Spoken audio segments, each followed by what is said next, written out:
dans cette même contrée des bergers qui passaient dans les champs les veilles de la nuit pour garder leurs troupeaux. Et voici, un ange du Seigneur leur apparut, et la gloire du Seigneur resplendit autour d'eux, et ils furent saisis d'une grande frayeur. Mais l'ange leur dit: ne craignez point, car je vous annonce une bonne nouvelle, qui sera pour tous, le peuple, le sujet d'une grande joie. C'est aujourd'hui, dans la ville de David, il vous est né un sauveur, qui est le Christ, le Seigneur. On peut dire que là, la messe, elle a été dite. Le Christ, le Seigneur. C'est déjà important de comprendre que le Christ, c'est pas le petit Jésus dans la crèche, mais que c'est le Seigneur. Amen. Et quand on dit c'est le Seigneur, on veut parler de celui qui est le maître de l'univers, le maître qui contrôle le monde, et surtout qui contrôle notre vie. Mais une chose est importante, c'est qu'il faut arriver à saisir que le Seigneur est un sauveur. Amen. Et que tout ce qu'il entreprend dans la Bible poursuit un but, un plan. Car le Seigneur ne fait jamais rien sans qu'il ait un plan. Ça n'existe pas en lui. Son caractère, c'est qu'il a un plan. Et bien sûr que si Dieu a un plan, c'est qu'il faut qu'il l'exécute, il faut qu'il accomplisse ce plan. Et il l'accomplira. Et il a déjà accompli une grande partie de ce plan. Parce que, en châtiant les nations, en utilisant le peuple d'Israël, Dieu, justement, a pu atteindre son but. Et son but, c'était que son fils unique meure. Il fallait qu'il meure.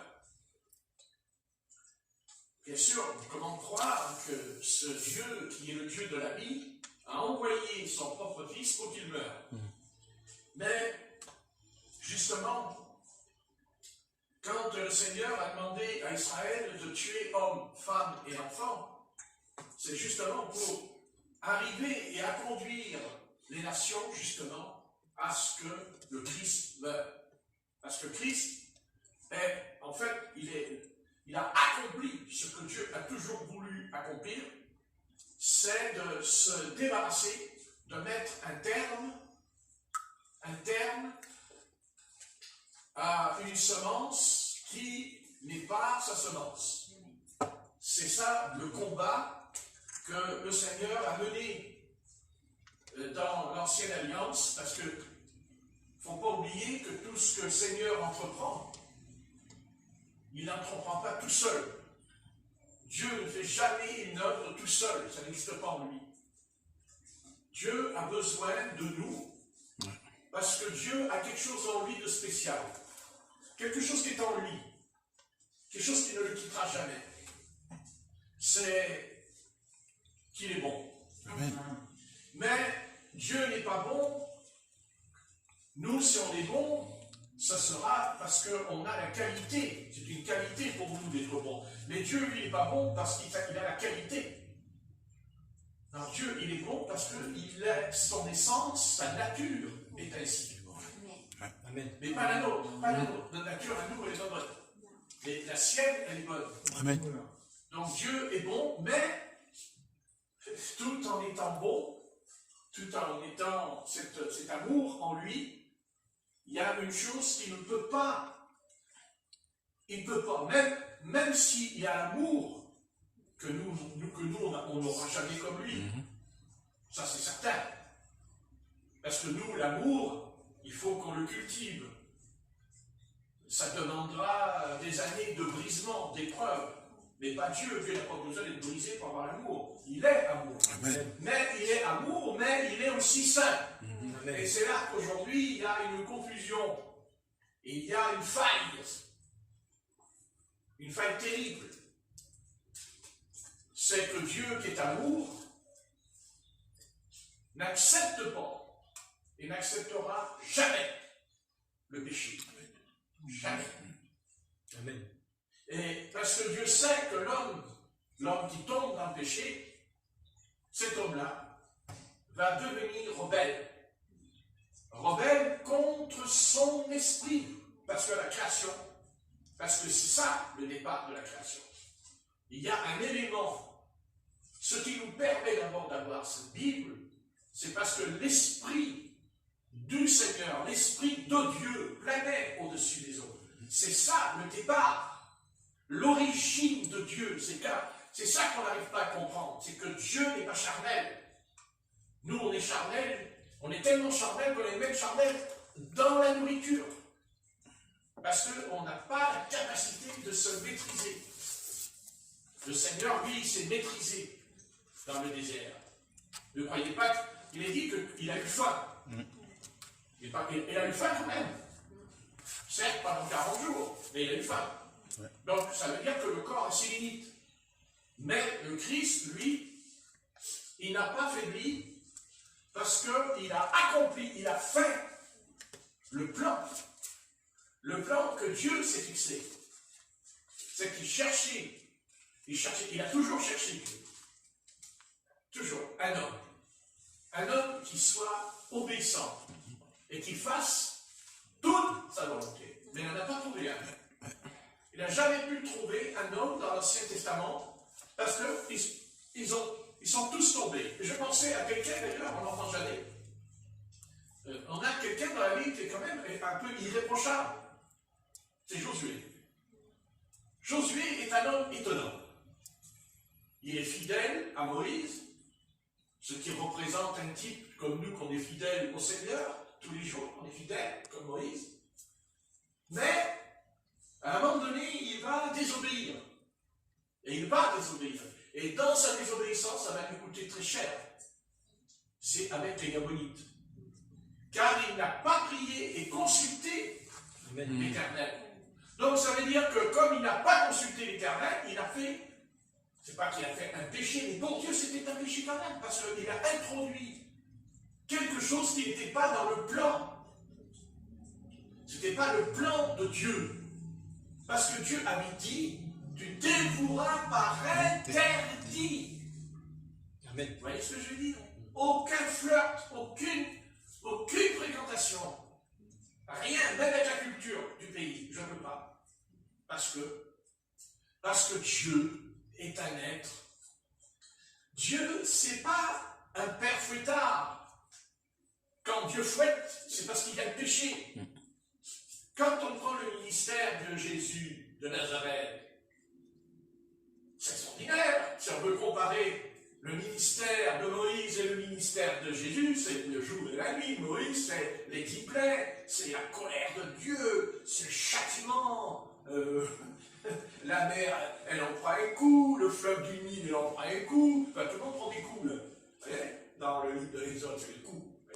Et Jésus, quand il vient, c'est tout le contraire. Jésus, c'est la bonté éternelle. Jésus, les aveugles sont guéris, les malades sont relèvés, c'est extraordinaire. Jésus, c'est extraordinaire. Mais c'est pas si extraordinaire que ça. Parce que Jésus, à un moment donné, il va manifester quelque chose. Et c'est là qu'on sait. Et là, on sait très bien. Et, enfin, moi, c'est mon idée. Chacun n'est pas obligé de suivre mon idée, heureusement. Mais j'ai quand même mon idée, et j'en démordrai pas. C'est que je sais que Jésus était le Père céleste. Amen. J'en suis sûr qu'il était ici, j'en suis certain. Oui, le Saint-Esprit, c'est le Père Amen. qui était dans le ciel. Quand Jésus dit Père, il est dans le ciel. Mais en fait, il était dans le ciel, mais il était en lui. Amen. Et il a dit, le Père est en moi, mais après il prie en haut. Alors il est en haut ou en bas? Vous devez savoir. Mais justement, parce que ça n'existe pas, Dieu en personne. Ça n'existe pas. Ça n'existe pas. C'est vraiment quelque chose de pure imagination. Amen. De l'homme dans sa tête. Mais parce que l'homme, justement, il a un problème en lui. C'est son problème. C'est que l'homme a toujours été un idolâtre. Voilà. L'homme a besoin d'un dérivé. Il croit en Dieu, mais il faut quelque chose d'autre. Voilà, il lui faut la croix, mais en médaille, pour la mettre autour du cou. Vous voyez ce que je veux dire? Il a besoin de toucher Dieu, mais Dieu, on ne le touche pas par un objet, parce que Dieu est invisible, parce que Dieu est esprit. Bien sûr, Dieu est esprit. Bien sûr. Donc, quand Jésus est venu, on veut dire, oh, mais Jésus, il est formidable, il est extraordinaire, Jésus. Oui, mais un jour, il va au temple. C'était dans la 3e année de son ministère, avant qu'il se fasse taper sur la tête, le pauvre Jésus. Mais moi, je sais que Jésus était l'Éternel. Parce qu'à un moment donné, Jésus a fait quelque chose qu'il n'a jamais fait pendant 3 ans et demi. Il a fait un fouet. Il a fait un fouet. Ah oui, j'ai lu ça plusieurs fois. Étonnant de ce Jésus qui guérit des milliers de malades. Le Jésus qui chasse les démons. Et on ne voit pas Jésus pendant 3 ans faire un fouet. Et pourtant, il y avait devant lui des ennemis, comme les Parisiens, les Saint-Luciens. Ils lui ont pourri la vie. Ils le cherchaient pour le poursuivre. Ils ont fait des complots contre lui. Mais il n'a jamais pris un fouet. Ah non. Il n'a jamais pris un fouet. Mais un jour, il prend le fouet. Parce que quand il a fait un fouet, Jésus a montré, il a révélé la véritable nature. La nature. Celle qui est le Dieu d'Abraham, d'Isaac et de Jacob dans l'Ancien Testament. Et c'est vrai qu'il va contracter une alliance avec ce peuple. Mais l'alliance que Dieu va faire d'abord avec Abraham, Isaac et Jacob, il continuera à faire l'alliance, mais l'alliance de Dieu dans l'Ancien Testament, elle est liée à obéir à ses commandements. Et le commandement, c'est que Dieu dit, tu dévoueras par interdit. Oui, pour interdit, je suis d'accord. C'est comme nous, on peut dévouer par interdit. Par exemple, on dit, bon, bah tiens, je prends mon smartphone et le jeter dans le caniveau. Oh Seigneur, regarde, je me délie de mon interdit. Alors là, dis donc, oh Seigneur, oh mon Dieu, je ne risque pas de fonder une église avec un tel langage. Oh, pas possible, mon pauvre Patrick. Mais tu es en train de te faire rétrécir en parlant comme ça. Bientôt, il n'y aura plus qu'une croix vive dans toi. Tu vois? Hein? N'est-ce pas? Mais en attendant, peut-être quand vous arriverez là-haut, c'est plus moi qui vais vous le dire. C'est fort possible que c'est pas moi qui va vous le dire. Mais c'est votre Seigneur qui va venir vous parler. Et donc, pour si peu, oui. Seulement, vous voyez, il y a une chose qu'il faut arriver à comprendre. Quand nous avons un objet dans les mains, et que cet objet nous empêche de servir le Seigneur et de se purifier, de se sanctifier, et puis c'est ça qui nous empêche d'avoir un esprit puissant dans la prière. Parce qu'il y a prier et prier. Ah ben oui, prier, prêcher, tout le monde peut le faire, parce qu'on a tous une cervelle. Il y en a qui ont une cervelle d'âne. On l'a dit les jours, pas l'âne. Bon, maintenant j'espère que c'est juste un âne. Ah, c'est toi qui m'as dit, parce que t'as dit non. Ça, tout le monde sait, compris. Ah, j'ai trahi. Je sais. Non, mais c'est pas grave, c'était vrai. À l'époque, c'était vrai. Oui, à l'époque, j'avais hérité, voilà, il y a des choses qu'il n'avait pas. Ça n'est pas, donc à un moment donné, le Seigneur, il nous parle aussi, hein, d'éviter un âne. Voilà. Mais ça fait du bien.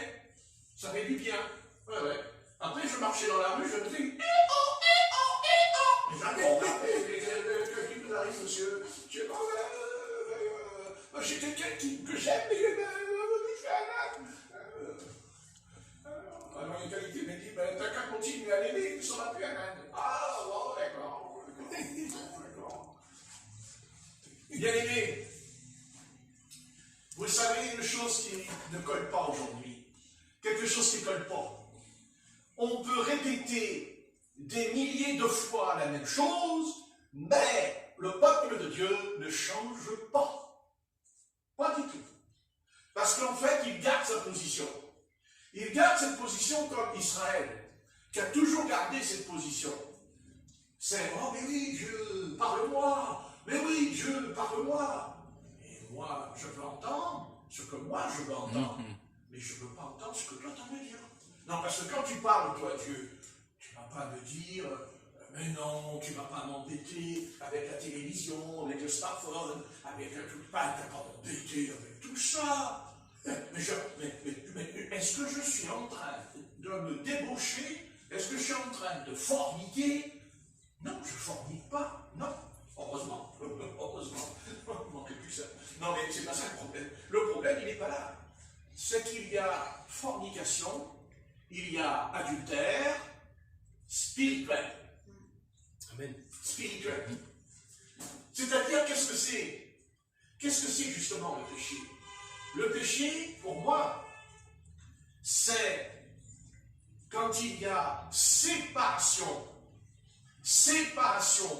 de communion intime, profonde avec Dieu, c'est-à-dire avec son esprit. Bien sûr. Vous savez, si le peuple de Dieu aujourd'hui sur la terre, il est complètement décapité, parce que le peuple de Dieu, pour moi, il est décapité, hein, c'est pas la peine de faire des leçons même de morale. Je sais très bien que le peuple de Dieu, il a un corps, mais il n'a plus de tête, le peuple de Dieu. Ouais, il n'a plus la tête. Et la tête, c'est Jésus-Christ. Amen. Et quand Jésus-Christ n'est plus le premier dans ma vie, quand Jésus-Christ, vous voyez, je vais me dire franchement, vous savez, faites attention de ne pas vous faire lier. Parce que les liens, vous savez, ils ne sont pas toujours grossiers. Ce sont des liens très fins, vous savez. Et je vais vous dire franchement, hein, je suis sûr que si Jésus, et de toute façon il va revenir, mais si Jésus de Nazareth venait là maintenant, moi je suis sûr qu'il rentrerait dans l'église, il faudrait un fouet. Un fouet. Un bon fouet, et alors ça fouette très dur, et après il dirait, vous avez pensé la corbeille. Ah oui, on va passer la corbeille. Ah oui, oh bah tiens, regarde Jésus, je te donne des sous, tiens, regarde. Oh, comme ça tu vas me bénir. Tu vois. Mais le Seigneur, il dit, écoute, j'en ai rien à faire de ton argent. Ça ne m'intéresse pas ton argent. Moi, ce qui m'intéresse, c'est quelque chose que tu ne peux pas te passer dans ta vie. C'est quelque chose où tu n'as pas la volonté, tu n'as plus la volonté, tu n'as plus la force, tu ne peux plus.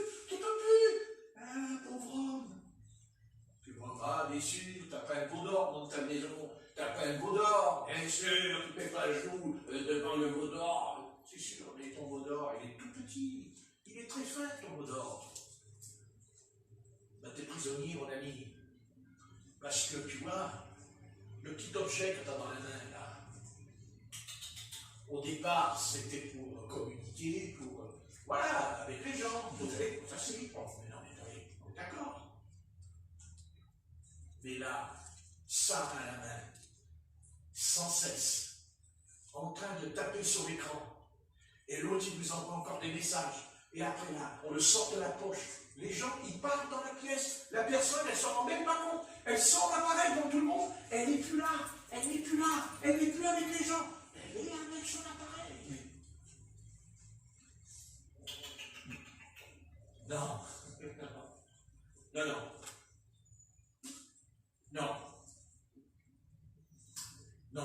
on ne peut pas fonctionner. Vous savez, Satan n'a plus besoin de nous envoyer sur le bûcher. Il n'a plus besoin de nous torturer, le diable. Nos frères et sœurs, ils ont été torturés par Satan. Et Dieu sait ce qu'on leur a pas fait à nos frères et sœurs.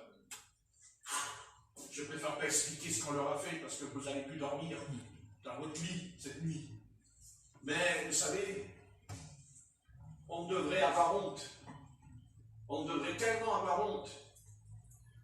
Vous savez, quand j'ai été visiter le musée vers Nîmes, protestant, et que j'ai vu les appareils de torture, vous savez, quand je suis ressorti, je me suis dit, dis donc, on a beaucoup de chance, nous. On peut vous le dire, hein. Beaucoup de chance. Mais le diable, lui, vous savez, il a d'autres solutions. Parce que qu'est-ce que Satan veut finalement? Oh, il a peur, Satan, de quelque chose. Il a peur de quelque chose. mais alors de quelque chose, c'est tellement insignifiant. Mais lui, il en a peur. Ah, il en a peur. Je vais vous le dire de quoi il a peur, le diable. Il a peur de la flamme. Il a peur du feu. Parce que lui aussi, il a le feu. Mais le feu qu'il a, lui, c'est pas un feu, c'est pas un feu qui réchauffe l'âme. C'est pas un feu qui donne le bonheur. Son feu, lui, c'est les tourments éternels. Et Satan, vous savez, Satan, s'il a exercé une telle violence contre les apôtres, parce qu'après tout, Satan, il a été violent contre Jésus, mais pas contre les disciples. Pendant que Jésus exerce son ministère, les pharisiens n'ont jamais ils n'ont attaqué l'apôtre Pierre, c'est pas vrai. Ils l'ont attaqué quand il a reçu le baptême dans le Saint-Esprit. Ah ben oui, c'est là qu'ils l'ont attaqué. C'est là que notre Sanhedrin est venu. C'est là que Hérode a jeté Jacques et l'apôtre Pierre en prison, pas le même Jacques, hein, ce qui est resté. Vous voyez ce que je veux dire? Bien sûr que Satan, il a peur de la flamme. Il a peur de cette flamme qui devrait embraser notre vie spirituelle, embraser notre désir pour servir Dieu. Hein, le feu, le désir de servir le Seigneur, bien sûr, mais il faut la flamme. Amen. Et il faut la flamme. En fait, ce que Satan, il a peur dans cette flamme, c'est la lumière. Parce qu'il est ténèbres. C'est de ça qu'il a peur. C'est ça qu'il craint. Il a peur. Il a peur parce que les lions, les panthères, les tigres, ils pourraient nous détruire en un instant, mais si vous allumez un feu, ils ne viennent pas vers vous. Ils restent au loin. Ils ne viennent pas, c'est pas vrai. Et si le feu s'éteint, ils vont faire un bon repas. Alors il faut vite allumer le feu. Et quand le feu s'allume, ils s'en vont. Ils s'éloignent, ils ne vont pas nous attaquer. Ça, c'est un mystère aussi, qu'ils n'attaquent pas l'homme quand on allume le feu, les prédateurs. Même les autres s'y viennent pas. Mais une fois qu'on l'éteint, notre vie est en danger. Eh bien, c'est un symbole. C'est bien ce qui se passe spirituellement, n'est-ce pas, dans notre vie. Voilà ce qui se passe. Et Satan n'a plus besoin de nous jeter en prison. Il n'a plus besoin de nous mettre sur le bûcher comme ce qui s'est passé avec la réforme. Non, mais non, mais non. Satan, lui, vous savez, Satan, il a eu un personnage au Moyen-Âge, péri. Il s'est adapté au Moyen-Âge. Il s'est adapté à la Révolution. Il s'est adapté, et puis, c'est à partir du début du XXe siècle que les choses vont changer. Et les choses commencent à changer. C'est-à-dire que quand on lève les yeux dans le ciel, on voit quoi? On voit le ferraille qui se balade, les avions. Après, on voit les trains qui traversent les campagnes. Et après, on voit les voitures qui vont nous pourrir la vie. C'est certain. Mais tout ce que vous voyez dans la rue, là, ces voitures, tout ça, mais elles ont eu un commencement. Elles ont eu un départ. Elles n'ont pas apparu comme ça du jour au lendemain, les voitures, les usines. Mais avant les années 1900, il n'y avait pas les usines. Ça s'est fait lentement, progressivement, lentement. Et fur et à mesure que le monde s'est transformé dans un monde industriel, capitalisme, parce qu'il faudrait aussi parler que derrière tout cela, il y a eu cette force qu'on appelle le capitalisme, c'est-à-dire les riches après les pauvres. Mais ce qu'on a cru, c'est qu'on a pensé que ce monde, en devenant moderne, tout le monde allait y trouver son compte. Que tout le monde, finalement, eh bien, il ne manquera de rien. Mais voilà que nous découvrons aujourd'hui que tout ce que nous avons de moderne nous a conduit à une terrible misère et une terrible pauvreté.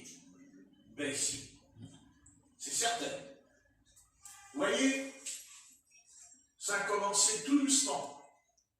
Mais il y a aussi une chose qui a changé. Une chose qui est un des signes qui est le pire de tous les signes du jugement de Dieu dans la Bible. C'est qu'au fur et à mesure que les avions sont venus, les trains sont venus, les voitures sont venues, les hélicoptères sont venus, mais il est venu aussi les armes de guerre en même temps.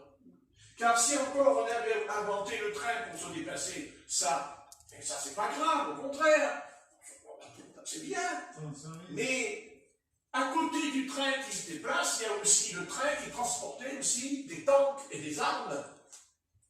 Et pourquoi faire? Mais pour tuer des familles tout entières. Tu veux que je vous laisse? Des familles tout entières qui sont mortes de guerre. Des nations. D'ailleurs, le Seigneur l'a dit. Vous entendrez parler de guerre, de bruit de guerre, une nation contre une nation. Vous voyez? Mais il y a autre chose qui est venue.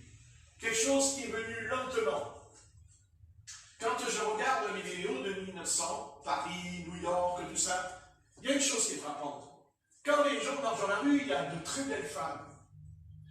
Et elles sont merveilleuses, elles sont belles. Et pourtant, elles ne portent pas de jupe courte. Non, on ne voit rien du tout, ni le haut, ni le bas. Elles sont élégantes, c'est des princesses dans la rue, ces femmes. C'est fou comme elles sont bien habillées. C'est merveilleux. Et comme ils ont mis les vidéos anciennes en couleur, là nous voyons les robes qu'elles avaient. Et les hommes étaient habillés comme il faut. C'était, c'était pas des dindons à l'époque. Aujourd'hui, il y a plein de dindons. Enfin, je ne dis pas les dindons, se comprend, les dindons. Eh bien, je vais vous dire ce qui s'est passé. Quand le monde a évolué et qu'il est devenu moderne, il s'est passé quelque chose dans le centre de la chose. Eh bien, la femme a commencé à raccourcir la jupe. Ah bon. Alors ceux qui vont écouter la vidéo, c'est un malade ce pasteur. Oh non. Non, c'est vous, le monde qui est malade. Parce que si vous étiez en bonne santé, il n'y aurait pas tout ce qui est en train. Vous voyez, il n'y aurait pas, et il n'y aurait pas eu toute cette destruction. Amen. Ça, c'est pas vrai. Et c'est étonnant qu'on voit les trains qui se modernisent, les avions, et plus on modernise, et ça, c'est frappant. C'est un des signes de la société. Et vous avez regardé aujourd'hui, chaque année, c'est de pire en pire. Amen. À tel point que les jeunes filles, elles mettent le pantalon, on dit, bon, avant, elles mettaient un pantalon, un jean, bon. Non, elles mettent le jean qui est cousu comme ça, pour travers, pour voir. Pour ça qu'on peut voir quand même les jambes.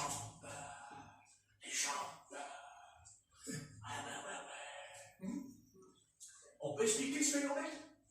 On peut expliquer ce phénomène? Comment se fait-il qu'avant, il n'y avait pas ce monde moderne et les femmes étaient habillées décemment? Elles n'avaient pas la Bible. Le monde, ils n'avaient pas tous la Bible. Et pourtant, jamais elles se seraient habillées. Jamais elles auraient été dans la rue. Oh là! Mais leur mari, ils auraient frappé. À l'époque, qu'ils auraient montré les cuisses comme ça dans la rue. Mais attendez.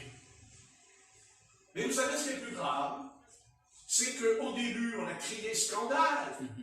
Et petit à petit, on s'est habitué à vivre avec ça. À tel point que, finalement, oh, bon, c'est comme ça. Voilà. Oui. Mais vous voyez, le jour où on sera rempli de la puissance du Saint-Esprit, vous allez voir un peu ce qui va nous arriver dans la rue. Eh bien, comme l'a fait le Seigneur, il a fait un fouet. Et quand il a fait un fouet, eh bien, il nous a montré que la colère de Dieu se révèle du ciel contre toute impiété et toute injustice. C'est ce que Jésus-Christ a fait. Donc Jésus-Christ était bien le Seigneur de l'Ancien Testament, c'était Yahvé qui était là sur la terre. Mais quand il est venu, il a accepté de ne pas se mettre en colère comme il le faisait dans l'Ancien Testament. Non. Il est venu.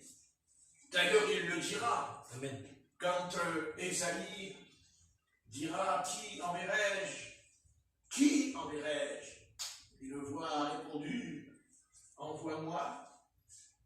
tisse-moi un corps.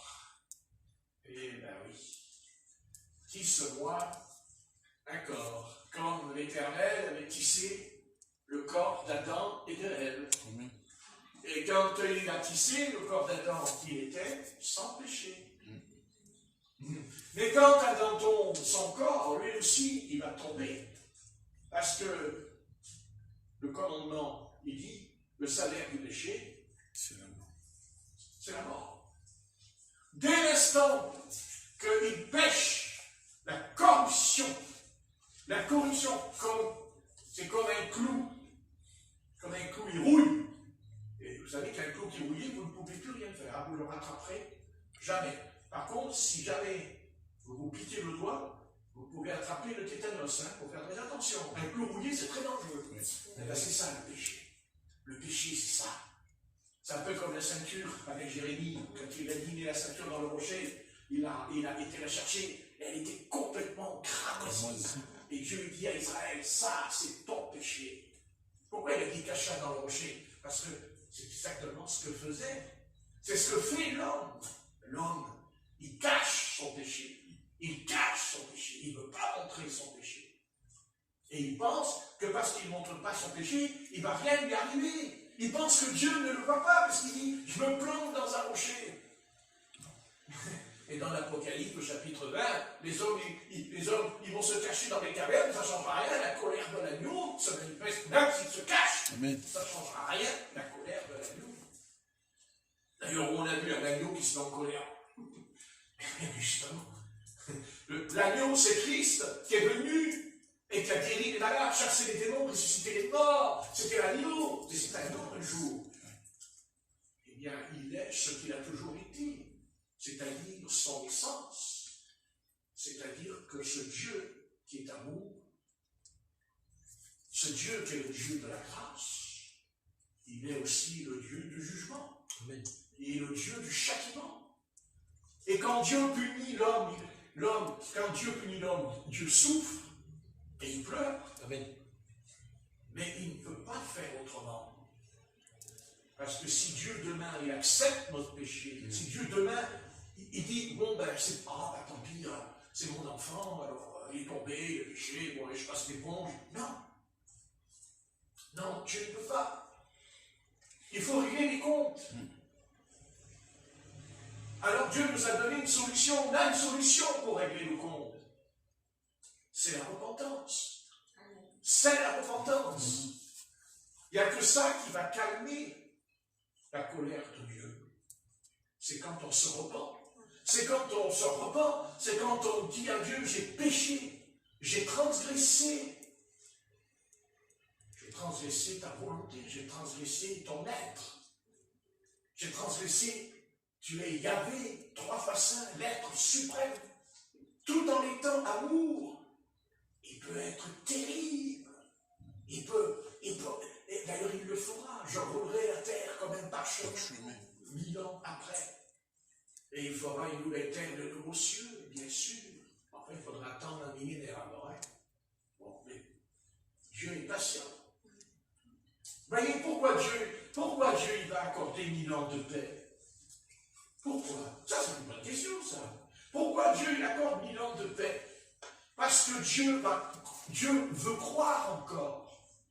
Parce que Dieu, tout en étant, il peut nous détruire. Et nous avons des preuves terribles dans l'Ancien Testament où Dieu a demandé à Israël de tuer même les bébés. Et ils les ont tués. Mais ce n'est pas Israël qui tue le bébé. Ce n'est pas Israël. Non. Israël, non. Au contraire, Dieu a béni Israël quand ils ont commis cet acte meurtrier sur les peuples de Canaan. Mais ce n'était pas eux, c'était Dieu, c'était la colère de Dieu au travers de son serviteur Israël. Amen. Et quand ils ont obéi, à chaque fois qu'ils ont obéi, Dieu les a fait prospérer. Dieu les a bénis. C'est le contraire. Parce que c'est des meurtriers. Pour le monde, c'est des meurtriers. Pour le monde, Dieu a commis un génocide. Mais c'est pas vrai. Dieu n'a pas commis de meurtre. Non. Amen. Au contraire, c'est eux qui étaient des meurtriers. C'est eux qui étaient des meurtriers. Amen. Parce que, en vérité, quand ils ont vu Israël arriver, ils voulaient quand même les tuer aussi. C'était eux, entre nous, c'était eux ou Israël, je ne connais pas. Hein? Voilà. Maintenant, s'ils ne les tuaient pas, ils les avaient autrement. C'est-à-dire, venez coucher avec nos femmes, et puis ayez des gosses, et puis comme ça, tout est clair. Comme ça, nous, on nous domine. Mais Dieu ne s'est pas laissé faire. Dieu ne s'est pas laissé faire. Elle a dit à Israël, vas-y, allez, vas-y, frappe. Un jour, Dieu leur dit, vous allez monter contre Haïr. Ils ont attaqué Jéricho, c'était 10 fois plus que Haïr, la grandeur. Ben oui, ils ont vécu. Ils avaient même une muraille. Et donc, Haïr, il n'y avait pas de muraille, il n'y avait rien. Mais il y avait une autre muraille. Un interdit. Oh, il n'est pas parlé d'adultère, il n'est pas parlé de fornication, il n'est pas parlé de débauche. Il est parlé d'un trésor. C'est ce que dira le Seigneur, n'est-ce pas la phrase? Merci. Hein? Amen.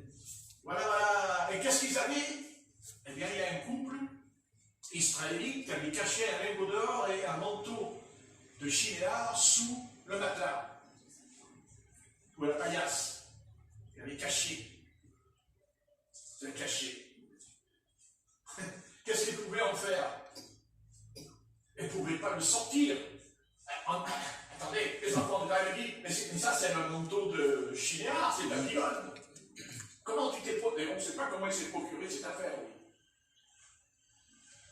Mais quand ils arrivent devant Haïr, ils sont battus, ils s'enfuient, et il y a plein d'Israélites, des soldats qui vont mourir.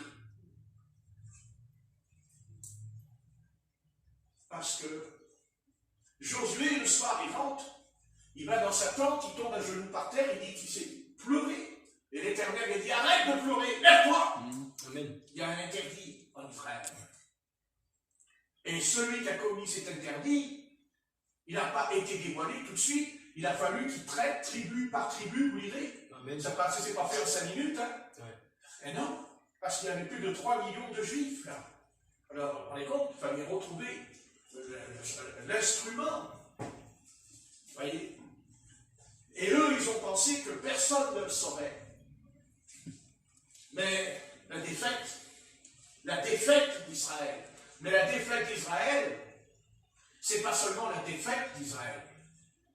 C'était la défaite du chef de l'armée d'Israël, c'est-à-dire l'Éternel des armées.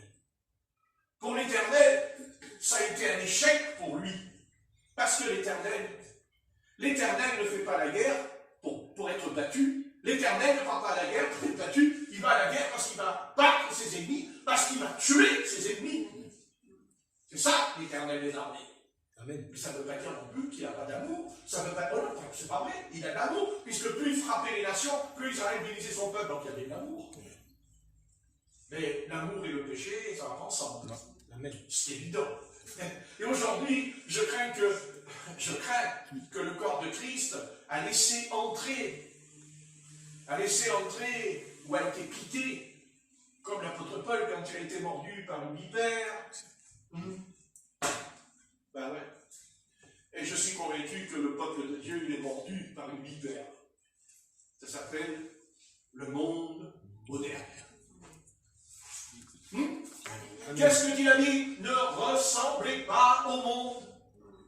Il dit, n'allez pas dans le monde. Amen. Mais on dit Amen. Et tout le monde dit Amen. Le peuple de Dieu, il dit Amen. Mais la vérité, c'est pas vrai. Ce n'est pas vrai. Israël a péché, parce que c'est pas Israël tout entier qui a péché, c'est un couple avec des enfants. Et tout Israël a été puni. Tout Israël a été puni, ils ont été punis. Dès l'instant où Dieu est interdit, les soldats d'Israël meurent. Vous lirez dans le livre de Josué. Ils tombent comme des mouches par terre. Même il dit que l'armée de Haïr poursuivait Israël dans le champ. Amen. Et il attrapait et tuait. Une fois que l'interdit a été ôté, c'est le contraire qui s'est produit. C'est tout du coup après. Gloire à Dieu. Gloire à Dieu, bon, gloire à Dieu. Gloire à Dieu. Hein? Vous voyez, il n'y a pas grand-chose. Un peu comme aujourd'hui, il n'y a pas grand-chose. Ah là là, il va nous faire encore un cours avec son smartphone. Il va nous bourrer le crâne à chaque fois avec son smartphone. Ben, écoute, ton smartphone, laisse un peu de côté. Et peut-être que l'esprit des enfants, il aura besoin de le répéter. C'est incroyable ça. Hein? Ah, peut-être que le Seigneur va me dire que tu vas faire un foyer. Tu vas faire un foyer. Oh, Seigneur, tu sais, ça me plaît, ça, tu sais, ça me convient beaucoup. Hein?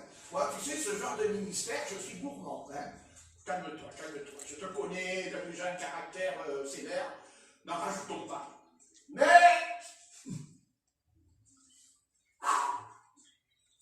allez dans les assemblées de Dieu, vous allez voir un peu ce qui se passe. Vous allez voir un peu les jeunes hommes, les jeunes filles chrétiennes assis par terre avec les enfants, pendant que prêche le pasteur, ils ont tous ce smartphone dans la main en train de taper dessus sans cesse. Vous savez pourquoi Dieu il a fait, vous savez pourquoi Jésus-Christ a fait un fouet? Vous avez remarqué qu'il a fait que quand le temple était souillé, c'est-à-dire sa maison, Amen. Dans la rue, il n'a pas fait le fouet. Quand il était dans les synagogues, il n'a pas fait le fouet. Mais pour ce qui est du temple, pour la même chose. Et oui, et il chassa les vendeurs de pigeons. Il a dit, dors. Et quand il se met en colère, il dit que c'est en colère. Oui, Jésus. Oui. Et d'ailleurs, c'est la seule fois où les pharisiens, ils l'ont dit. Parce que pour obéir que les pharisiens, ils ne bougent pas. Ouais. Il n'y a pas un mot. Alors là, les pharisiens, ils ont dit, ah, serait-il pas des nôtres? N'aurait-il pas changé? Tiens, ça fait penser à l'apôtre Paul, qui a arrêté les chrétiens qui la foutent dans les prisons tous les jours avec le fouet. Ça, c'est bien ça. Mais il l'a fait qu'une fois. Remarquez, quand il l'a fait une fois, et comme il ne l'a jamais fait auparavant pendant 3 ans et demi, quel choc que les apôtres ont dû avoir quand ils l'ont vu. Parce qu'ils l'ont toujours vu, et c'est lui qui le dira, quand on te frappe de la joue droite, tu tends la joue gauche. Alors là, on n'a pas tendu. Hein. Et pourquoi? Parce que Jésus a voulu montrer que Jésus a voulu nous dire que l'évangile, c'est la grâce, mais la grâce sans le péché. Car ce n'est plus une grâce. Amen. Amen. Vous êtes d'accord? Amen. Puis c'est pas d'accord, je vous m'en fous. Hier, j'étais à la CFC, et puis il y avait des frères et des sœurs, là, ils parlaient entre eux, et à un moment donné, oh, j'ai dit, frère, tu as le four électrique, là. Pourrais-tu me donner l'autorisation de mettre certains chrétiens dans le four? Il m'a regardé, il m'a dit, ah, mais pourquoi faire? Pour qu'il grille à bon coup. Et griller à bon coup. Alors j'ai commencé à expliquer la persécution au temps de Luther. Ah, il m'écoutait. J'étais là, j'ai dit, et alors si, allez, le responsable dit, mais pourquoi tu veux mettre les chrétiens dans le four? J'ai dit, ils ne veulent pas se sanctifier. Et comme ça, ils vont se sanctifier dans le four. Dans le four à micro-ondes.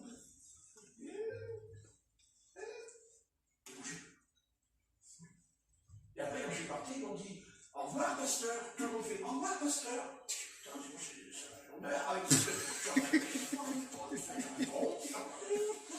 oui, mais peut-être que c'est l'esprit qui... C'est ça.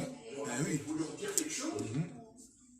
C'est-à-dire que peut-être que j'ai projecté non pas le bûcher comme au Moyen-Âge, mais peut-être que... Après tout, le pasteur n'a peut-être pas tort. Peut-être qu'il faudrait aller faire un petit tour dans le four à micro-ondes. J'ai jamais entendu une chose pareille. Comment? Ils n'ont jamais entendu une chose pareille. Oh, je pense pas. Je pense pas. Surtout venant des Parisiens, ça a été douloureux. Parce que je ne suis pas marseillais, je suis parisien d'origine. Mais j'ai encore l'accent, pardon. Enfin, j'ai 2 accents. Et quand j'ai l'accent de Marseille, c'est épouvantable. C'est une horreur. 5 minutes, c'est parisien. Oh, patate, t'as vu, c'est Paris, c'est cool. Alors,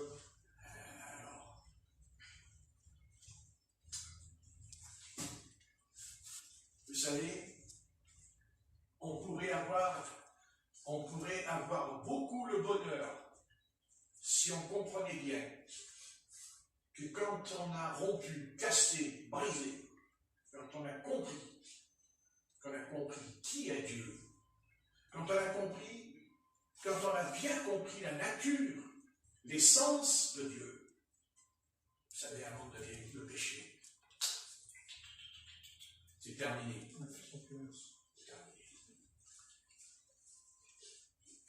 C'est curieux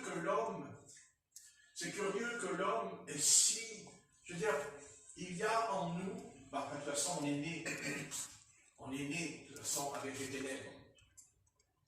Heureusement que la lumière, heureusement que Jésus est entré, il n'est pas rentré dans notre corps. Votre corps, c'est votre corps, parce que si Jésus rentre dans votre corps, vous pensez bien que même si vous mourrez, vous ressuscitez d'un coup. Donc Jésus n'est pas rentré dans votre corps. Par contre, il est rentré dans votre esprit. Amen. Et c'est pour ça qu'il nous a donné le Saint-Esprit. Amen. C'est pour ça qu'il donne le Saint-Esprit, Jésus. Parce que c'est lui qui baptise du Saint-Esprit. Amen. Mais Jésus, quand il baptise du Saint-Esprit, c'est quoi? Qu'est-ce qu'il dit dans les Actes des Apôtres? L'Esprit de Jésus ne nous permit pas d'entrer en Béthanie. Ça vous va? Oui. L'Esprit de Jésus. C'est ça que nous avons en nous. Amen. Mais s'il y a l'Esprit de Jésus, il peut aussi se retirer. Si on ne veut pas lui obéir. Car il ne force pas, il ne nous oblige pas à le suivre, Jésus. Jamais. Jamais. Mais, les choses qu'il faut savoir.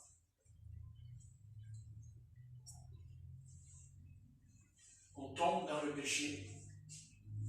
Une fois qu'on pratique le péché, il ne fait aucune illusion. Aucune illusion. Il y a des comptes à rendre quand on a péché devant le Créateur. Et croyez-moi, si ce n'est pas sur la terre la punition, c'est de l'autre côté que Dieu nous attend. Mais, attention, qu'est-ce que dit l'apôtre Jean? Si j'ai péché, j'ai un avocat auprès du Père. Amen. Mais, attention, c'est pas parce qu'il y a un avocat que j'ai pris l'avocat. Car pour que l'avocat s'occupe de moi, il faut déjà que je rentre dans son cabinet. Amen. Il faut que j'expose. Lui, il ne sait pas de quoi il doit me défendre. C'est moi qui m'explique dans quel pétrin je me trouve. Mais le Christ, lui, quand il va traiter notre problème, il ne va pas nous faire une guide de dossier. Quand je vois les tribunaux, il y a des juges, on les voit même plus des fois. J'ai une plaque de dossier, vous savez. Et puis après, 30 ans de prison. Il y a eu des papiers pour aller en prison, celui-là. Et puis c'est le contraire, des fois. Des fois, il y a tellement de papiers qui vont pas en prison. Ouais. Hein? Surtout en France, spécialement en France. Ouais. Non. Cet avocat, il dit, moi je veux bien te défendre. Mais d'abord, il faut me dire toute la vérité. C'est ça. Donc, dis-moi toute la vérité. Pourquoi tu en es arrivé là? Pourquoi tu es dans cette situation critique, douloureuse? J'ai péché. Ah, tu as péché. Bon. Alors moi, je te donne le remède. Et si tu l'appliques, en 1 minute, ton péché, il y en a plus. C'est la repentance. C'est la repentance.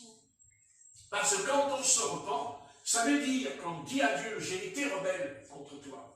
Je me suis rebellé, parce que, vous savez, tout péché est une rébellion. Oui. On ne pêche pas sans se rebeller contre l'Éternel. C'est notre nature. nature contre sa nature, le péché. C'est-à-dire, c'est notre nature pécheresse qui combat la nature de sainteté du Seigneur. Voilà, ça, c'est ça. Le centre du péché. Alors, on va te poser la question. Pourquoi l'Éternel a tellement puni l'humanité, et elle est encore punie ce soir pendant que je parle, parce qu'Adam aurait mangé un fruit sur un arbre. Réfléchissez 2 minutes. Franchement. Parce qu'Adam aurait mangé un fruit. Ah, vous pensez bien que le fruit défendu, c'est pas un morceau, c'est pas non mais. Oh non. Oh non, non, non, non, non, non. Certainement pas. C'est quelque chose que le Dieu ne voulait pas. Parce que, je vais vous dire, quelque chose que Dieu ne voulait pas.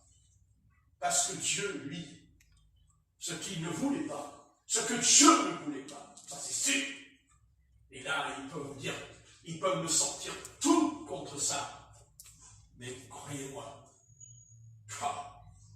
la semence du serpent, aïe, aïe, aïe, aïe, aïe, le péché original, il n'y a pas de doute. Il n'y a pas de doute. C'est la chair. Amen. C'est la chair. C'est certain. C'est sûr. Dieu ne voulait pas. Oh, si Dieu a mis le commandement en place, c'est parce que Dieu savait que ce péché-là était puissant. Que ce péché était tellement puissant que elle a dit, le serpent que tu as mis auprès de moi m'a séduite. Ah oui. M'a séduite. Elle est puissante, il m'a remonté. Et quand elle a regardé l'arbre, quand elle dit, elle regarde l'arbre, elle regarde. Et le fruit qu'elle a regardé, qu'est-ce que vous croyez? Mais elle a eu une vision. Elle est entrée en transe. Exactement ce que font les médiums. Ce que font les médiums. Et sachez que je ne vous l'apprends pas, mais peut-être que vous ne le savez pas, je vous annonce que le premier médium qu'il y a eu sur la terre, c'est elle. Eh oui, c'est elle. Parce que les médiums, ils ont contact avec les démons. Donc, comme on sait que le serpent c'était Satan, elle a donc un contact avec les démons. Vous pensez la souillure. C'est-à-dire qu'elle a souillé son esprit. C'est-à-dire que l'esprit, le Saint-Esprit, est sorti d'elle. Et quand il est sorti, qu'est-ce qu'il y a eu? Il y a eu le vide. Il y a eu le vide. Et c'est ce que Satan voulait. Il voulait amener cette femme à ce qu'elle soit vidée. Et il a dit, attends, moi je vais te remplir. Mais vous n'avez pas d'esprit, ça. Ça c'est sûr, mais d'autres choses. C'est-à-dire, je vais compenser. C'est-à-dire que quand tu as le Saint-Esprit, tu jouis, tu es heureuse. Tu as un bonheur éternel à la vie. Elles avaient la plénitude, tous les deux. Mais Satan m'a dit, mais moi, je vais t'expliquer, je vais te dire qu'il y a autre chose. D'ailleurs, je te l'ai dit. Je te l'ai dit. Mais tu n'as pas compris la phrase. Tu quitteras ton père et ta mère, et tu deviendras une seule chair. Ça veut dire quoi, ça? Quand il dit une seule chair, ça veut dire quoi? Ça veut dire contact. Contact sexuel. Oui. Sexuel deviendra une seule chair. Et c'est ce qui s'est passé. C'est un autre problème, c'est que, parce que si encore elle aurait eu ce contact sexuel dont Dieu ne voulait pas à l'origine, mais elle l'aurait eu uniquement avec Adam, elle n'aurait pas péché. Non, c'était son mari, c'était son épouse. Vous comprenez ce que je veux dire? Amen. Et c'est là que le diable intervient. C'est là que Satan intervient. Il devance quelque chose. Vous voyez, il devance le plan de Dieu pour la création. Parce que le combat qu'elle menait, vous pensez bien que c'est une lutte entre la création de Dieu. Car Satan, quand il fait tomber Ève, Adam, il saoule, pas seulement Adam et Ève, il saoule toute la création. Et c'est pour ça qu'aujourd'hui, elle souffre et qu'elle est maudite. Maudite, amen. Voilà, Oui. c'est ça. Et qu'est-ce qui est rentré? Rentré quelque chose que Dieu ne voulait pas. Que Dieu ne voulait pas. Qu'est-ce que Dieu ne voulait pas? Il ne voulait pas que les deux semences se mélangent. C'est ce qui donnera les fameux géants de l'Antiquité, le mélange. C'est-à-dire une semence hybride. C'est-à-dire un âne. Car un âne, c'est un hybride. Un mulet, c'est un hybride. Est-ce que je veux dire? C'est un hybride, c'est un mélange. Et c'est exactement ce que Satan a poursuivi dans sa tête. Parce qu'il avait très bien compris que quand le Seigneur lui a dit de ne pas manger le fruit de l'arbre, de la connaissance, d'abord il dit de la connaissance du bien et du mal. Alors, non, mais il faut vraiment être en retard pour croire que parce qu'ils auraient mangé une orange, n'est-ce pas? Alors, moi je dis une orange parce que si je dis une pomme, alors là, les catholiques vont dire oh oui, il a mangé la pomme. Mais comment on peut penser que parce qu'on aurait mangé une pomme, parce qu'un temps aurait mangé une pomme, qu'il y aurait eu toutes les guerres, toutes les souffrances pour une pomme? Ça n'a pas de sens, puisque Dieu a dit tu peux manger tous les fruits des arbres.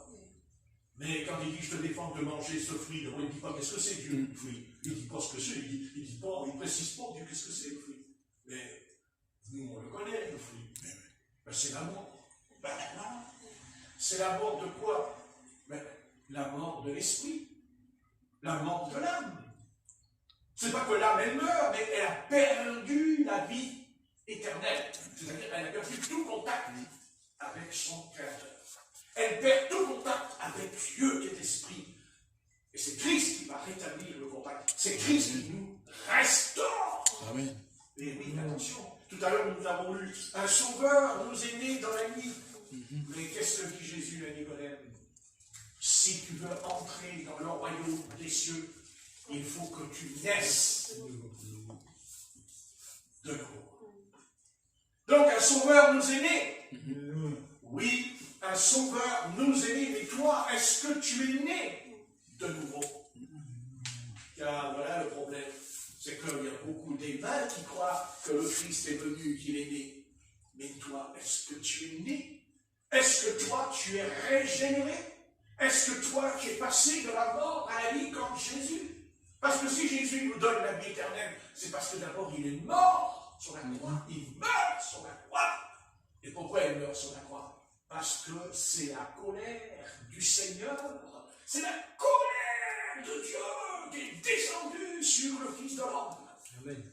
Et cette colère, vous dites, mais quoi, c'est quoi cette colère? Eh bien, vous lisez. Vous lisez l'Ancien Testament. Lisez l'Ancien Testament. Et vous allez voir la colère. Mais la colère de Dieu. Ah, j'aurais pas aimé y être. Mais quelle colère! Mais quelle fureur de l'Éternel! Quelle puissance! Quelle... Oh, c'est terrible dans l'Ancien Testament. Oh, mais il faut être converti pour...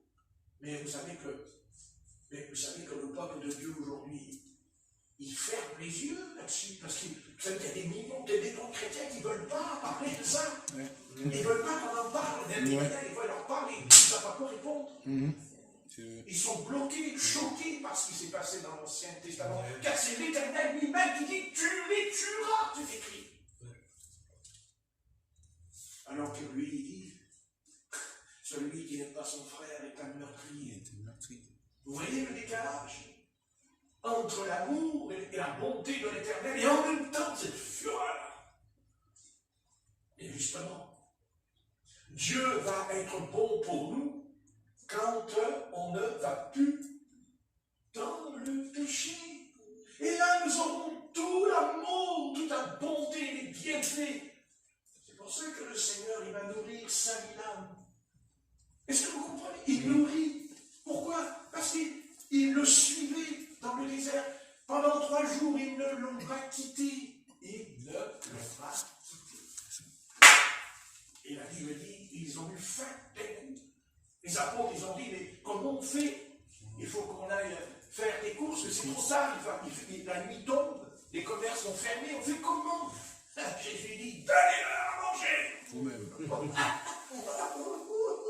Mais donnez-leur à manger! Ah bon, il y a un avion qui va atterrir dans le désert, il y a un cargo qui va arriver, on va débarquer les palettes. Ah, ça n'existait pas à l'époque, les cargos. C'était les charrettes et les chevaux. Avec un sac de blé derrière.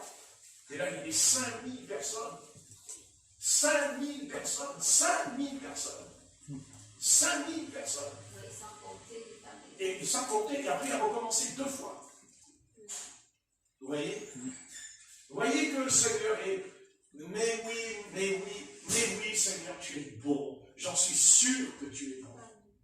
Tu es plein de bonté. Tu n'as pu que manifester que bonté quand le Fils de l'homme est venu en Israël. Ouais. Eh oui. Bien sûr, Dieu est plein d'amour.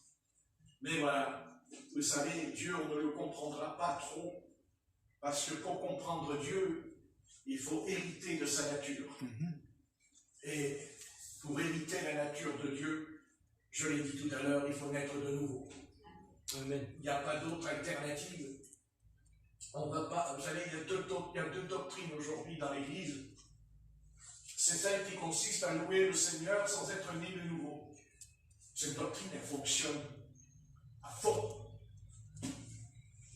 D'ailleurs, comme il n'y a pas vraiment un esprit de louange, il faut bien la fabriquer, la louange. Alors, on met les instruments, les cymbales, les guitares électriques, et les bassines, et alors ils sautent en l'air, ils tapent les mains, ils sautent en l'air. Oh, Jésus, Jésus. Ah ouais.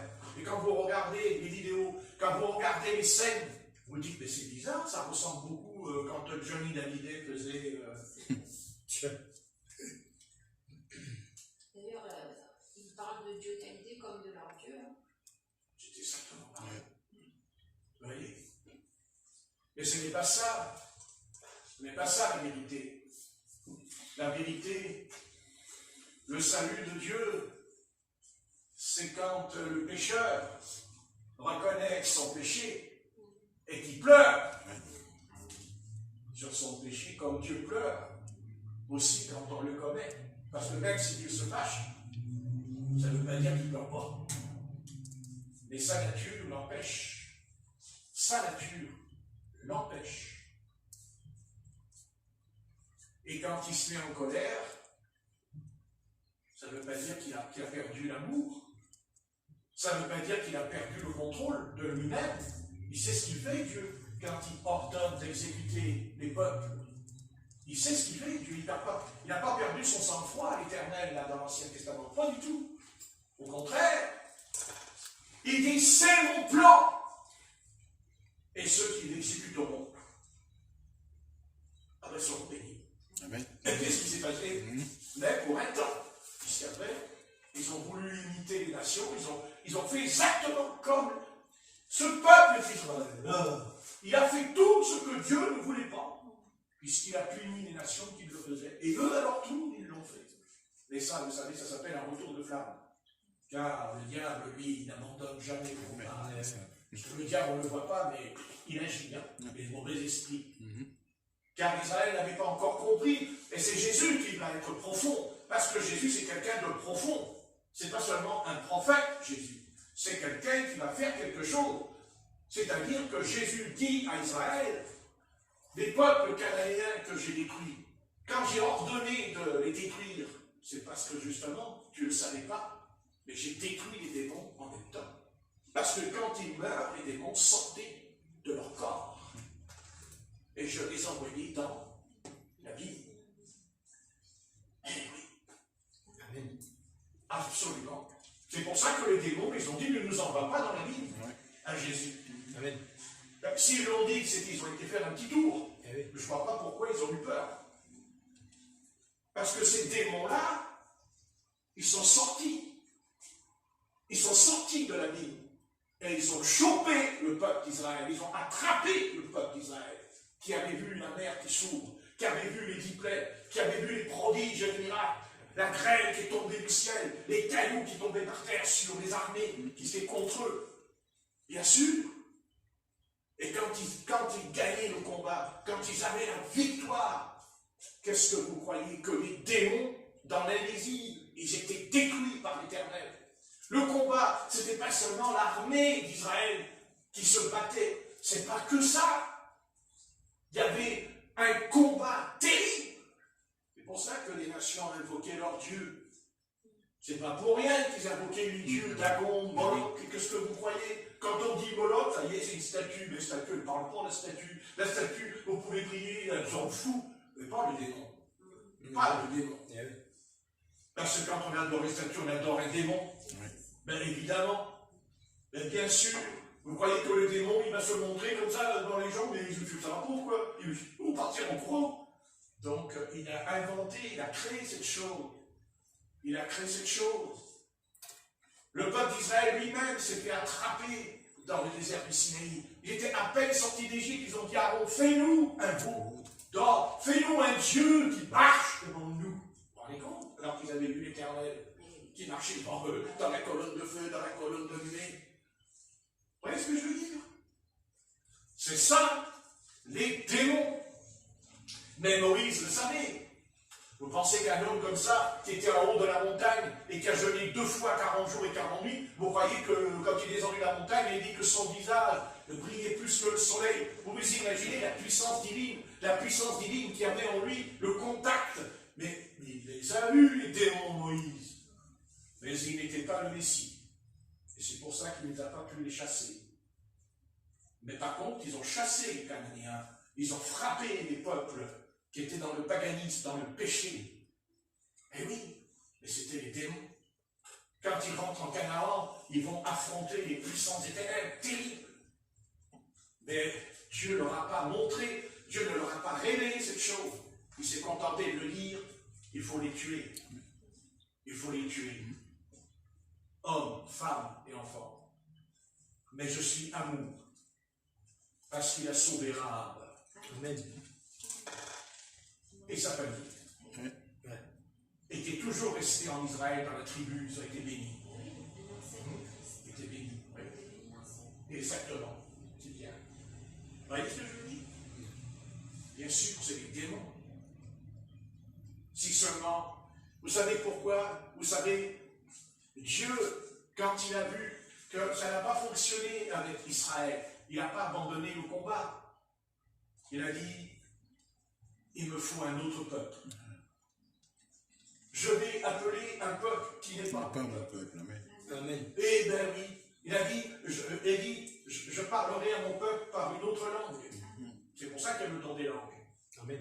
C'est ça la réponse d'Ésaïe. C'est lui qui l'a dit, c'est Ésaïe. Vous voyez ce que je veux dire? Amen. Bien sûr.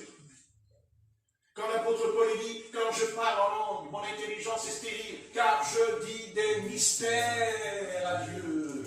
Ah, n'est-ce pas?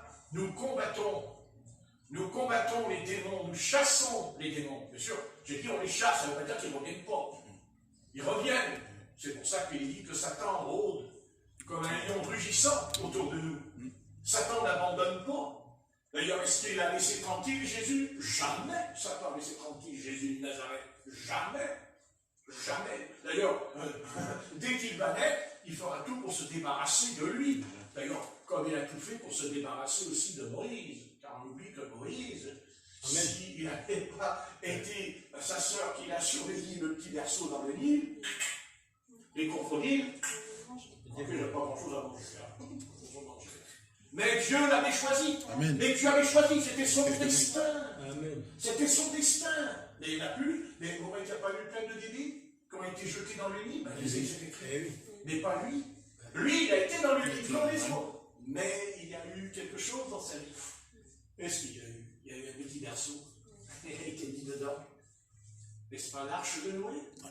N'est-ce pas Christ? L'arche. Amen. C'est ce qu'elle a dit tout à l'heure, votre soeur, en priant. L'arche. Ou tu es dans l'arche, ou tu n'es pas dans l'arche.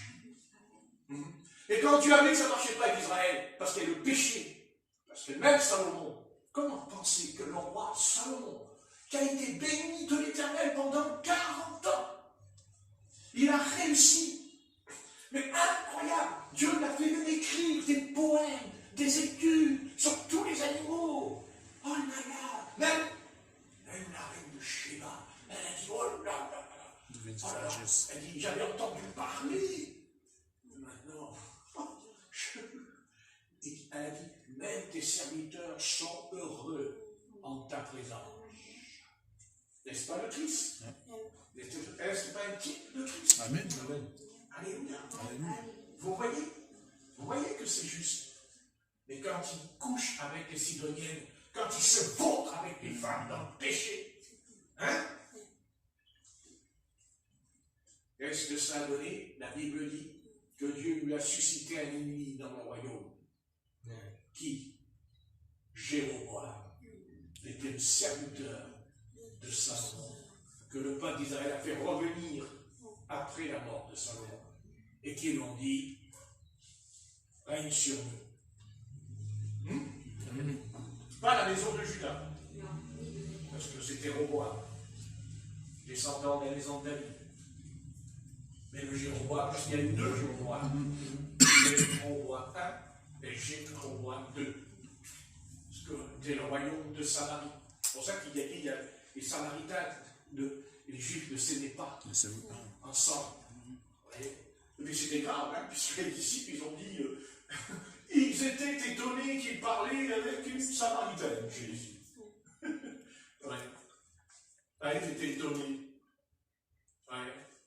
Enfin bon, Jésus s'en fout de ce qui s'étonne. Il a autre chose à faire. Parce que, vous savez, Jésus, c'est quelqu'un d'extraordinaire.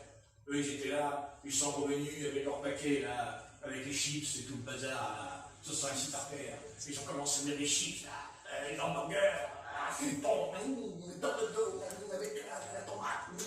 Oh, Jésus, tu manges pas? Et ils ont dit, t'en manges pas? Il répond, je mange une autre nourriture. N'aurait-il pas mangé dans notre absence? Peut-être que la Samaritaine a monté un sandwich. Un sandwich au saucisson de beurre. Non. Elle a dit, ma nourriture, c'est de faire la volonté de celui qui m'a envoyé. Amen. C'est pas vrai? Amen. Voilà la nourriture. Et quand Jésus dit ça, vous savez, quand Jésus dit ça, ça nous concerne ce soir. Parce qu'il a dit quelque chose, Jésus. On ne fait pas attention, mais il a dit, je suis le pain descendu du ciel. Et il a dit, celui qui mangera ce pain. Je veux dire par là, que vous voyez que si on ne vient pas écouter la parole de Dieu, si on n'étudie pas la parole de Dieu, notre âme ne se nourrit jamais. Amen. Et il ne rentrera pas dans le royaume des cieux. Non. Il faut que mon âme soit nourrie, parce que si je ne mange pas, je meurs. Amen. Je meurs. Si mon corps ne mange pas, dans 10 jours, je peux mourir. Amen. Mais est-ce pas malin pour notre âme? Oui, tout à fait. Oui. N'est-ce pas malin pour ton âme? Je suis le pain. Et pourquoi on se nourrit de la parole? Parce que c'est le pain qui fera que notre âme, c'est pas qu'elle meurt, notre âme, mais elle n'a plus la vie éternelle. Elle n'a pas la vie éternelle parce qu'elle n'est pas nourrie, parce qu'elle n'a pas pris le pain descendu du ciel, la nourriture, la parole. D'ailleurs, tout à l'heure, je voulais vous dire, Dieu a dit, je vais faire autre chose avec un autre peuple. Mais la chose que Dieu a fait avec ce peuple ce soir, écoutez bien ce que je dis, c'est très important. Dieu a fait un corps, le ciel, le corps de Christ. Amen. Pas seulement le corps de Christ qui est assis dans les lieux célestes, parce que c'est vrai que le corps de Jésus-Christ, le corps de Jésus-Christ est assis dans les lieux célestes, lui le premier-né de la nouvelle création. Mais non, le Saint-Esprit dit, nous avons été baptisés dans le Saint-Esprit pour former un seul corps. Vous voyez? Amen. Et oui. Et si un membre sort du corps, il meurt. Il meurt. Parce que Dieu a conçu les membres du corps pour qu'ils viennent ensemble réunis, 2 ou 3, en mon nom, je suis présent et je suis au milieu d'eux. Le corps de Christ. Le corps de Christ. Ah oui, ça c'est important. C'est unique ce que le Seigneur a fait. Car il l'a dit dans Matthieu 18. Il a dit, je bâtirai mon église et les portes du séjour des morts ne prévaudront point contre elle. Parce que dans l'Ancien Testament, même si le peuple d'Israël a remporté de grandes victoires sur ses ennemis, mais ils se sont retrouvés dans le séjour des morts. Car il a fallu que Jésus descende pour les faire remonter, pour aller les chercher. Vous voyez ce que je veux dire? Il a fallu que Jésus aille les chercher. Amen. Et d'ailleurs, ils ne sont pas restés sur la terre. Ils ont été enlevés avec Jésus quand il monte dans l'ascension. Il s'en va avec eux. Il les emmène. Il va les emmener. Amen. Comme nous, il va venir nous chercher aussi. Quand se présentera la prophétie biblique. Parce que si on était un petit peu spirituel et intelligent, on comprendrait qu'il ne pouvait pas y avoir d'enlèvement puisque c'est lié à des prophéties bibliques. À des prophéties quand il y a un enlèvement. Il y a des prophéties. Et quelle est la prophétie qui démontre que Jésus va nous enlever? L'apostasie. C'est pas ça? Amen. L'apostasie. Mais il y en a toujours eu des apostasies, mais il parlait d'une grande apostasie. Celle qui est dans Thessaloniciens, où l'apôtre Paul dira qu'ils recevront une puissance d'égarement pour croire au mensonge, parce qu'ils n'ont pas reçu l'amour de la vérité. Amen. Et ça, c'est pas pour les païens, c'est pour les chrétiens. Amen. Tous les signes aussi, et Ouais. les prodiges de Satan. Satan, bien sûr. Vous voyez ce que je veux dire? Vous êtes le corps de Christ, son corps. Donc, le péché, il faut laisser tomber. Parce que si on se souille en tant que membre du corps, alors qu'est-ce qui nous attend de l'autre côté de la barrière? N'est-ce pas? À votre avis, déjà les païens, qu'est-ce qu'ils vont se prendre dans la figure? Ben alors nous, double portion, puisqu'on a reçu la connaissance de la vérité. C'est ce que dit l'Épître aux Hébreux, chapitre 6 et chapitre 10. N'est-ce pas? Amen. Hein? Voilà, le plan de Dieu s'est accompli au travers d'Israël en détruisant les Cananéens. Justement, c'est Dieu qui a voulu qu'il meure, autrement son fils n'aurait jamais pu venir. Ah ben non. Ah ben non. Ben non.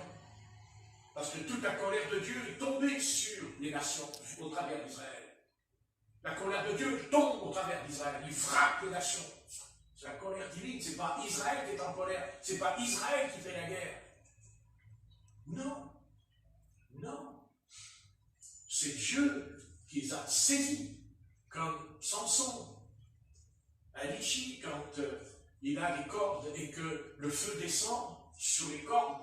Et une fois qu'il rompt, il trouvera une mâchoire d'âne et il détruira 1000 Philistins avec une mâchoire d'âne. Et vous croyez que c'est une mâchoire d'âne qui a frappé? Ce n'est pas la mâchoire d'âne qui les a tués. Et c'est la puissance de l'Éternel qui est venue sur lui pour anéantir les Philistins, qui d'ailleurs étaient les pires ennemis d'Israël et qui le sont encore ce soir, puisque c'est là où se trouve la bande de Gaza, où il y avait tous les Philistins à la bande de Gaza. C'est ce qui se passe avec les Palestiniens. Amen. N'est-ce pas? Parce que le mot palestinien, ça n'existe pas dans la Bible. Hein. Je vous le dis tout de suite. Hein. Non.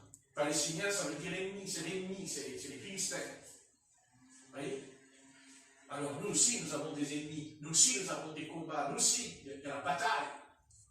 Mais alors, il ne faut pas se laisser faire, il ne faut pas se laisser aller. Amen. Il faut se réveiller. Il faut se ressaisir, se concentrer. Amen. Vous voyez?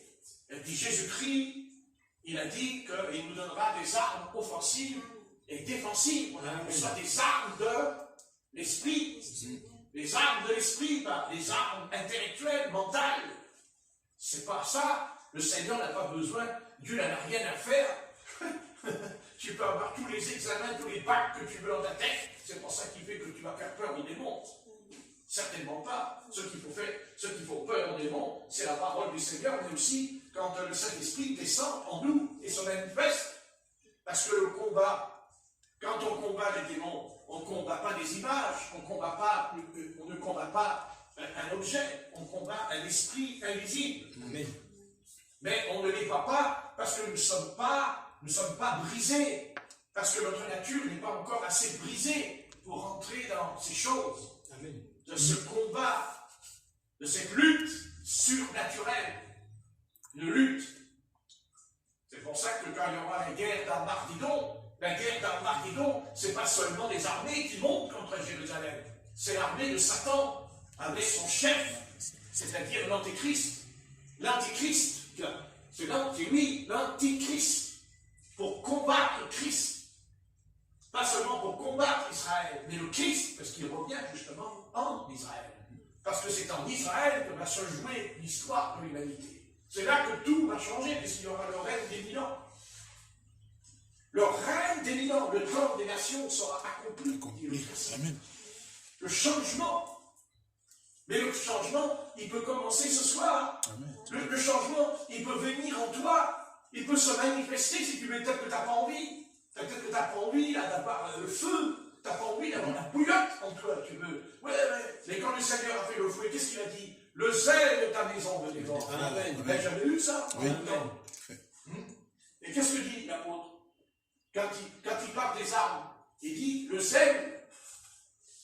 C'est quoi être zélé? Hein? Être zélé, c'est quoi? Eh bien, c'est qu'on est toujours prêt à rendre témoignage. On est prêt quand on rencontre quelqu'un. On ne commence pas à parler du foot, le but qui est rentré. Non. Si nous sommes remplis du Saint-Esprit, bon sang de bon sang, si on est rempli du Saint-Esprit, nous allons parler de Jésus-Christ. Amen. Nous allons parler de Jésus-Christ. Mais pas parler comme les théologiens avec des bagages. Mais non.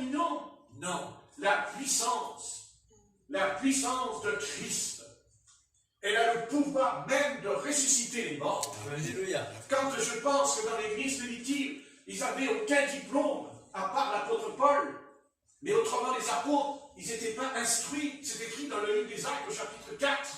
Ils n'étaient pas instruits. Mais la puissance du Saint-Esprit, la première fois ils ont prié, ils ne savaient pas ce que c'était. Ça leur est tombé dessus, à un tel point qu'ils se mirent à parler dans toutes les langues du monde et des anges. C'était la puissance du Saint-Esprit. Ça a produit même 5 000 conversions, 5 000 baptêmes d'eau. Et après 3 000. Ça, c'est la puissance du Saint-Esprit. La puissance, c'est ça le réveil. Amen. Ça, c'est un réveil. Un vrai réveil. Alléluia. Un réveil, quand ils ont crié, hommes, frères, que ferons-nous pour être sauvés? Et le Saint-Esprit a rempli la bouche de l'apôtre Pierre. Repentez-vous et que chacun de vous soit baptisé au nom de Jésus-Christ. Alléluia. La rémission de vos péchés. C'est tout? Non. Et vous recevrez le don. Et vous recevrez le don. Amen. Oui, on dit, je sais, mais il faut qu'on réalise. On reçoit le don. Oui, mais je ne parle pas d'un talent. Je parle d'un don. Un don, c'est surnaturel. Un don, c'est quelque chose qui n'est pas commun. Amen. Un don, c'est quelque chose qui... C'est Dieu qui nous donne le don. Amen. Donc, on doit être différent. Bien sûr, on peut aussi avoir des dons spirituels et vivre dans le péché jusqu'au cou. Il n'y a pas de problème. C'est écrit dans Matthieu chapitre 7. N'avons-nous pas chassé les démons? N'avons-nous pas guéri les malades? Ceci, cela. C'est vrai. Ils avaient les dons, c'est sûr, mais ils n'avaient pas la sainteté, par contre. Ils n'avaient pas la sanctification. Mais quand je vous dis que Dieu se met en colère, de toute façon, il se met en colère quand Jésus leur a dit, je ne vous ai Jamais connu. jamais connu. Comprenez ce que je dis? Amen. Il aurait mieux valu pour eux que le Seigneur leur donne un coup de fouet dans la tête, dans le passage, mais il ne les fouette pas. Il ne les fouette pas, mais il va les fouetter de l'autre côté. Car il dira, retirez-vous, je ne vous ai jamais connu. Ah, si ce soir, imaginons-nous que ce soir on entendrait la voix de Jésus qui nous dit, retire-toi de moi. Va-t'en, je ne veux plus te voir, je ne veux plus t'entendre. Ferme-la, tais-toi, fous le camp. Mais le Seigneur n'a pas besoin de le faire, parce que le pécheur, il s'enfuit lui-même tout seul. C'est le pécheur qui quitte Dieu. C'est le pécheur qui lui tourne le dos, comme le jeune homme riche qui lui tourna le dos. Vous voyez ce que je dis? Mais un jour, ces âmes-là, elles vont vivre dans la terreur. Parce que, comme elles ont tourné le dos au Seigneur sur la terre, Là-haut, le Seigneur leur tournera aussi le dos. Ah oui, le Seigneur dira, moi je ne vous connais pas. Et pourtant, Seigneur, j'ai cru, oui, je ne te demande pas si tu crois. C'est ça. Je te demande de me suivre. Amen. Je te demande de m'obéir. Je te demande de faire toute ma volonté. Comme je l'ai demandé à Israël. Et quand ils l'ont fait, et Dieu sait ce que Dieu a demandé à Israël, si Dieu nous le demandait, nous, ce soir, on n'en serait pas capable, vous savez, on ne serait pas capable. Hein. Mais pourtant, ils l'ont fait. Ils ont exécuté des hommes, des femmes, des enfants avec épée à la main. Ça a été terrible, le carnage. Vous savez qu'il y avait des carnages à Jéricho, hein, par terre. Il y avait des milliers de cadavres dans les rues, le sang, ils poussaient dans les caniveaux. Et pourtant, le soir, ils chantaient la gloire de Dieu. Ils chantaient parce qu'ils étaient dans la volonté du Seigneur. Amen. Alors aujourd'hui, le Seigneur ne nous demandera pas à nous. Pourquoi Dieu ne va pas demander à nous de le faire? Parce que nous sommes son corps. Et bien oui, nous sommes le corps de Christ. Donc ce n'est pas nous qui exécuterons ces choses. C'est pour ça que quand on partira dans l'enlèvement, c'est le Saint-Esprit qui va aller vers Israël. Il va descendre sur Israël. Et c'est le Saint-Esprit qui va dire à Israël, qui va reprendre des choses. Mais pas comme le fait, ce ne sera pas comme nous. C'est pas comme nous. C'est pour ça qu'il y a la bataille d'Armageddon, la vallée du jugement, où Dieu convoquera tous les peuples, toutes les nations, tous les chefs d'État seront convoqués dans cette vallée du jugement de Dieu, la vallée de Chériel. Mais il n'y aura pas que les hommes. Il y aura le diable dans cette vallée. Mais oui, Satan va venir dans la vallée. C'est comme ça que d'ailleurs il sera détruit, puisqu'il dit que Jésus, qu'est-ce qu'il fait Jésus? Par le souffle de sa bouche, il va l'envoyer en prison. Après, il ira dans la géhenne, et 10 ans après. Mais avant, c'est que le faux prophète et l'antichrist qui seront jetés dans la géhenne. Mais, vous voyez ce que je veux dire? Bien sûr. De toute façon, vu que les hommes ne veulent pas se repentir, donc Dieu va changer d'avis. Ce soir, il est encore bon. Il est bon, c'est la grâce. C'est comme la prière, la patience. Dans la prière de notre sœur Philomène, la patience, Dieu a la patience. La patience. Et la patience, elle aura son lot de châtiment. Car plus Dieu est patient, et plus la colère de Dieu sera terrible. C'est pas vrai? Ça peut arriver quand on est parent. Et qu'à un moment donné, on veut en donner une, mais on ne le fait pas tout de suite. Et après, dis donc, c'est pire. Waouh, ça tombe. Au lieu que ça soit une claque, c'est une vingtaine de claques dans les jambes. Parce qu'on a été patient. Dieu est patient parce qu'il est bon. Écoutez bien, il n'est pas bon parce qu'il pratique la bonté. Non, c'est sa nature. Il est bon, mais il est aussi en colère. Contre le péché. Vous voyez ce que je dis? Parce qu'il est saint. Parce qu'il est 3 fois plus grand. Alors, je vais arrêter, parce que quand même c'est pas mal, mais ça fait du bien d'entendre ces choses, parce que ça nous fortifie. L'apôtre Paul dit que ça s'appelle l'exhortation.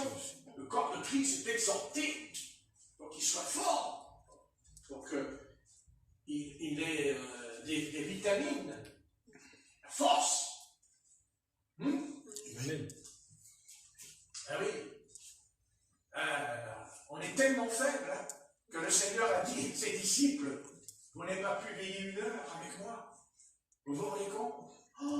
Eux qui étaient avec lui, eux qui ont vécu pendant 3 ans et demi avec lui. Attendez, ils l'ont vu guérir des malades, ils ont même reçu le don. Avant même que Jésus soit crucifié, ils avaient reçu le don des guérisons des apôtres.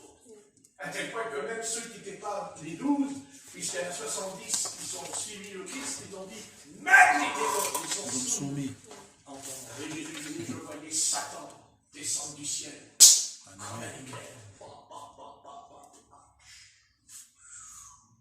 Et ils n'avaient pas encore été baptisés dans le Saint-Esprit. Hein. Ils n'avaient pas reçu le baptême du Saint-Esprit. Hein. D'ailleurs, c'est pour ça qu'ils s'enfuiront dans le jardin, parce qu'ils n'avaient pas reçu le baptême. Parce qu'ils se sont fermés à un double tour dans la chambre haute, ils avaient la crainte. Mais après, l'apôtre Pierre, il n'a plus peur. Hein.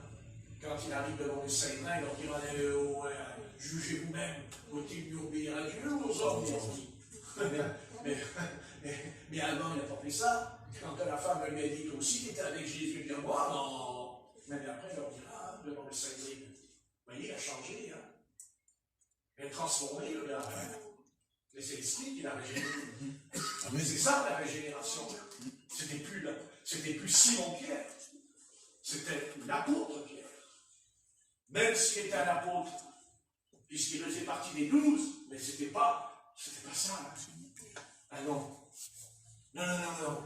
Le Seigneur lui dira, hein, quand tu étais jeune, tu faisais ce que tu voulais, tu allais où tu voulais, n'est-ce pas? Mais quand tu seras plus âgé, un autre homme te scindra et te mènera où tu ne voudras pas. Quand il dit où tu ne voudras pas, ça veut dire qu'il va y aller, mais il dit qu'on ne voudra pas quand même. Un peu comme nous. Un peu comme nous. Allez, il faut qu'on soit franc là. Honnête envers le Seigneur. Amen. Enfin, ce n'est pas une excuse pour rester dans cet état. Non. Parce que c'est bien joli de dire, oui, mais nous, on n'est pas les apôtres, mais nous, on n'est pas l'église primitive. Oui, mais vous savez, quand Jésus a demandé à venir à son repas, il y avait tous une excuse aussi. Hein? Un peu comme nous, on a des petites excuses. Hein? Seulement, le Seigneur, il a dit, puisqu'il ne peut pas venir, qu'est-ce qu'il a dit? Prenez-les, liez-les, et jetez-les dans le royaume de Dieu. C'est écrit dans le royaume de Dieu. Non, mais ça, c'est l'évangile de Patrick. C'est l'évangile de Patrick. C'est pas ça, c'est l'évangile selon Jésus-Christ. Amen. Allez, j'arrête, parce que autrement, il n'y a pas d'arrêt dans le texte. Allez. Seigneur, notre Père, Père Saint, c'est vrai, Jésus-Christ, c'est pas facile aujourd'hui, parce que les ténèbres, la puissance des ténèbres redouble d'efforts, de combats et de luttes, parce que le prince de ce monde sent que sa fin approche.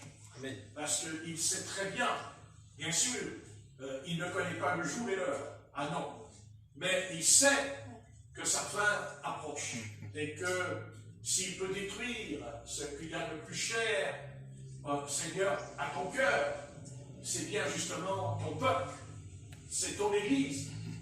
Et d'ailleurs, moi je sais que tu as beaucoup d'amour, puisque tu as dit toi-même, c'est Paul qui dira dans l'Épître aux Romains, chapitre 9 et 10 et 11, est-ce que Dieu a rejeté Israël?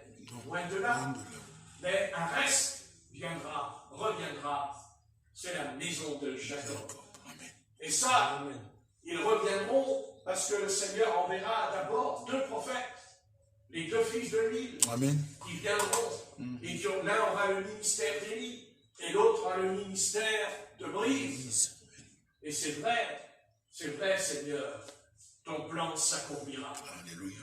Quant à nous sommes bien contents que tu ne nous demandes pas de tuer des hommes et des femmes et des enfants, parce que je pense qu'on n'y arriverait pas. On n'y arriverait pas. Mais tu as demandé à ton peuple Israël de le faire. Non pas parce que tu avais de la haine contre ces peuples. Non. C'est parce que ces peuples étaient des peuples qui commettaient des abominations, l'homosexualité, la pédophilie et tous les cultes de Dagon, de Moloch, toutes ces choses sexuelles qui avaient pire encore que nous. Car on croit que c'était, mais non, au contraire, c'était terrible. Ils avaient des déesses pour coucher avec les hommes quand ils faisaient les cultes. C'était terrible. Et c'est comme ça qu'Israël, d'ailleurs, tombera, parce qu'ils ont flirté avec ces peuples que tu avais condamnés, que tu as demandé de punir, de châtier, de frapper en ton nom, au nom de l'Éternel. Comme nous, au nom de Jésus-Christ, nous ne combattons pas les hommes, dit Paul, mais on ne combat pas la chair et le sang, mais les mauvais esprits, les démons qui sont dans les lieux célestes. Amen. Et oui, c'est ça, oh Dieu. Et comment pouvons-nous en arriver là? Parce que nous sommes nés d'eau et d'esprit. Parce qu'on est passé par une nouvelle naissance. Et l'homme qui est en nous est un nouvel homme. Mais cet homme nouveau, c'est Christ. Alléluia. Alléluia. Qui forme le corps de Christ avec ses membres, avec le ministère, avec les dons, car tu veux qu'aucun de nous soit hors du corps, mais que chacun de nous reçoit un don et un ministère pour édifier le corps du Christ, qui un jour sera enlevé de la terre et ira dans le royaume, mais aussi pour participer aux noces de l'agneau, au repas de l'agneau. Amen. Merci, Sauveur éternel. Quelle grâce, quelle miséricorde, nous qui étions dans les ténèbres, nous qui étions aveugles. Oui, aveugles. Et comment avons-nous pu comprendre ces choses dans notre cerveau? Car nous sommes nés païens, fils de païens, descendants du paganisme par nos ancêtres. Mais toi, Jésus-Christ, tu nous as choisis. Tu nous as mis à part. Donc tu as mis à part autrefois Israël, ton peuple. Et c'est nous qui remplissons la mission qu'Israël n'a pas pu. Alors c'est à nous qu'appartient la responsabilité, le devoir, le mandat d'annoncer Christ à toutes les nations. Car tu l'as dit dans Matthieu 28, tu as dit, voilà, qu'il faut vraiment prêcher à toutes les nations, en les baptisant dans le nom du Père, du Fils et du Saint-Esprit. On a bien compris que nous parlons du nom de Jésus-Christ. Évidemment, nous ne renions pas le texte, pas du tout, au contraire, nous le citons parce qu'il confirme ce que le Seigneur dit, que c'est dans ce nom. Et comme, bien sûr, c'est clair, le Père, le Fils, le Saint-Esprit, c'est pas un nom, c'est un titre, c'est une qualité, c'est une fonction. Voilà, mais quel est le nom? C'est Jésus-Christ, le nom de l'Éternel des armées, c'est Jésus-Christ. Alléluia. Bénis ce corps qui t'appartient, ce corps que tu as bâti à Pentecôte, quand le Saint-Esprit est descendu. Et maintenant, tu ne bâtis plus le corps, parce que le corps, c'est l'Église, elle est sur la terre ce soir. Mais ce que tu fais, c'est que tu fortifies les membres. Les membres qui sont le corps de Christ. Alléluia. Car Paul a dit, il y a celui qui est la jambe, l'autre il est le bras, l'autre il est le nez, l'autre il est l'oreille, dit Paul dans les Corinthiens, nous explique, et c'est pour ça, que ceux qui sont sortis du corps, eh bien, ils sont perdus, que ça leur plaise ou non, ils pourront dire, non, mais moi je crois au Seigneur, mais non, je crois au Seigneur. Non. Si Christ a dit, je bâtis mon église, et pour bâtir une église, il faut des pierres, il faut du ciment, il faut un architecte, il faut un plan. Et si un membre dit, non mais moi je sors et je fais ce que je veux, il ne fait pas partie du plan. Il sort du plan. Il sort, l'architecture ne correspond pas. Alors le Seigneur prendra quelqu'un d'autre. Parce que Dieu, dans l'Ancien Testament, quand il a vu qu'un prophète ou un roi ne marchait pas, eh bien, il faisait partir et il en prenait un autre. Point à la ligne. C'est ce que dit le Seigneur, prends garde que je ne t'enlève pas le chandelier et que je le donne à quelqu'un d'autre. Seigneur, le chandelier, c'est Jésus-Christ, et Jésus-Christ au milieu de nous. C'est le chandelier qui brille, c'est la parole, le Saint-Esprit, car nous ne voulons pas que la Bible. Bien sûr, c'est le fondement. Nous n'allons pas faire quelque chose en ton nom s'il n'y a pas l'écriture, la parole, le verbe, bien sûr. Mais à quoi sert le verbe si le Saint-Esprit ne peut pas être libre d'agir comme il le veut en nous? Nous voulons que la puissance du Saint-Esprit trouve vraiment la liberté d'action au travers de notre esprit. Que même nos membres soient purs et saints par le sang de Christ, le sang de Jésus. Alléluia. Le sang de Jésus. Et c'est ça, tout ça se fait par la foi. Par la foi, car il est écrit, si tu crois, tu verras la gloire de Dieu. Alléluia. Merci Seigneur.